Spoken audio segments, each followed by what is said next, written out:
Hi friends, Gia here. Welcome if you're new, and if you're already a subscriber, thanks for coming back. About a month or so ago, I posted a huge back to school haul because I'm just obsessed with back to school supplies. If you haven't seen that video, you can click this box here and I will also insert a card. But I pretty much talked about everything that I bought for myself and my girls.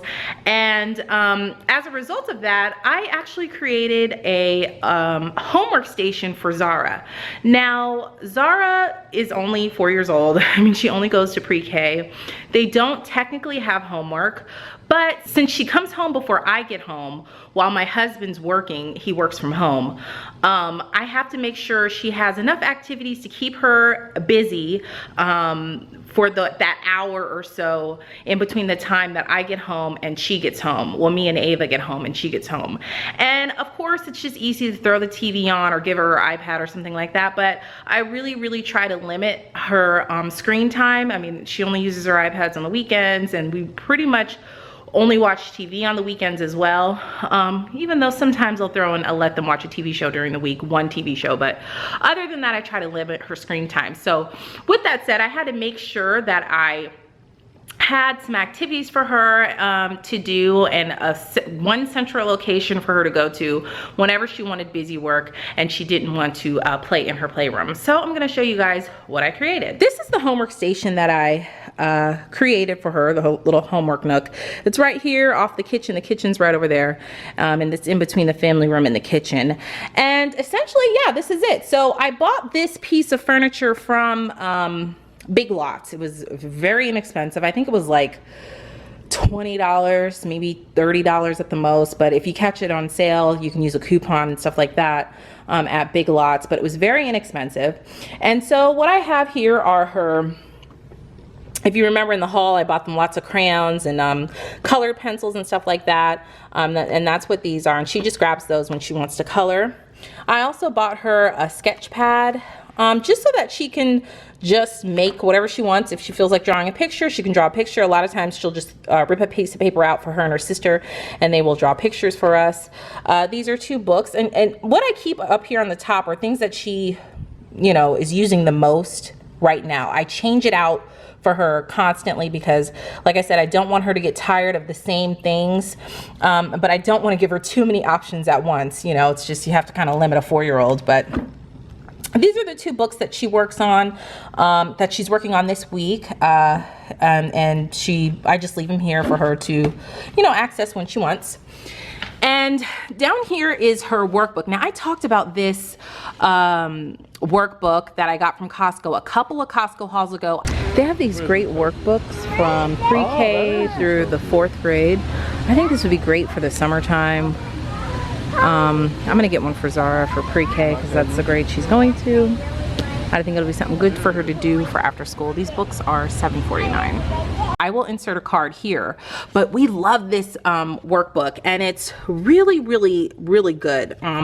She really likes it. As you can see, she's done quite a bit of it already, and yeah, I think it's definitely worth the money. I think it was $7.99, and they have all different age groups. They have all different grades that you can get from Costco. So like I said, it's only $7.49, so she works on that sometimes. And then in here, I have like extra pencils, some stuff that I get from the Dollar Tree. I have her binder here, and I keep all of her schoolwork. Anything that the teacher sends home, I keep in here. And just other odds and ends, loose papers that she likes to rip out papers and just draw and write different things on there. And so that's what I have on here. And I also have this dry erase pocket that's great for tracing different things. We have her sight words in here, just a whole bunch of different things. Zara does learn cursive at her school, so I bought her these dry erase tracing paper here. I'm missing one. I have cursive, and then I have regular print that she'll just use a dry erase marker and you know, practice her writing on there, and then she's able to just write, wipe it off with the paper towel. So I leave that in there. Like I said, I switch this stuff in and out because, like, I don't want her to get bored with certain things. So that's what's in that basket. Now, if you remember also in that haul, I talked about getting these composition books, and I kind of monitor their progress. I let them decorate it. This is Ava's. As you can see, she just really tore hers up. But Zara, she liked to decorate it with stickers, and she writes her numbers and all that kind of stuff in there. So that's that. And then in here, I just have like extra stickers, some glue. I have to watch her with the glue because she gets a little bit crazy with especially this washable glue. She uses way too much. Just little odds and ends in there. This, I haven't decided if I'm gonna use that yet. I was gonna put it up on my wall. It looks a little too classroomy to have in my house. But anyway, it's essentially just like to remind Zara and my husband different things that we have to do each day, like when they have swimming, and if I have to work late, or if I'm gonna be home early, or if I'm working from home, anything like that. Really, it's just for my husband essentially. But I haven't decided if I'm gonna use that yet, because I really need a kitchen command center, but that's a whole nother topic. So anyway, this is Zara's composition book from last year. And then I have coloring books, and she rips out pieces of the coloring book. Her and her sister just like to do that. They like to rip off a piece of the coloring book, and then they work at their little table that we have in the kitchen area. And then I have pieces of construction paper down here as well. Over here, I have this big block of construction paper I got from Costco. It was like $9.99. And then I also have 2 puzzles for her. So that's it, guys. That's the homework station. It's really like a craft station. And like I said, everything that I bought in that haul, I kind of rotate out. I put different books in there. I put different puzzles in there. Just different things to challenge her. Those tracing cards are new. Like, I just purchased those off of Amazon. I'll leave the link down below if anybody's interested.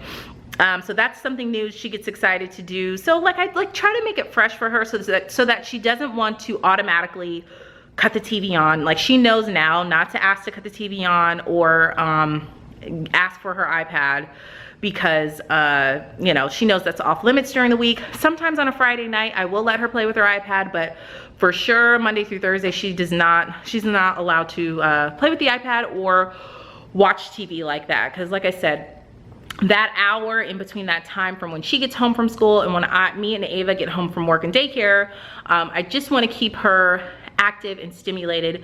She also has the options to go up and play in her playroom, but a lot of times she doesn't even go up there and play, because she likes to play up there when she's with her sister. So she stays down here the whole time, and she usually, like I said, just works on that little table that I have in our kitchen area, and that pretty much keeps her busy. So that's our homework station. What do you guys do for a homework station? I know everybody has different kids at different ages. Do you guys have a dedicated homework station or homework place where your kids do their homework or do arts and crafts, activities, just, you know, pretty much like a craft station for kids? And I enjoy it as well. And I like to have everything in a central place that she knows exactly where to go. She knows exactly where to put it back at when it's time to clean up, and there's no confusion as to where different stuff is, and so on and so forth. But anyway, leave a comment down below and let me know what you guys do with your kids. I would love to know. Thank you guys so much for watching. If you haven't hit that subscribe button yet, click that button down below, and you can check out my previous videos here. You can also check me out on all my social media platforms, all listed down below. Thanks again for watching, guys, and I'll see you in the next video. Bye.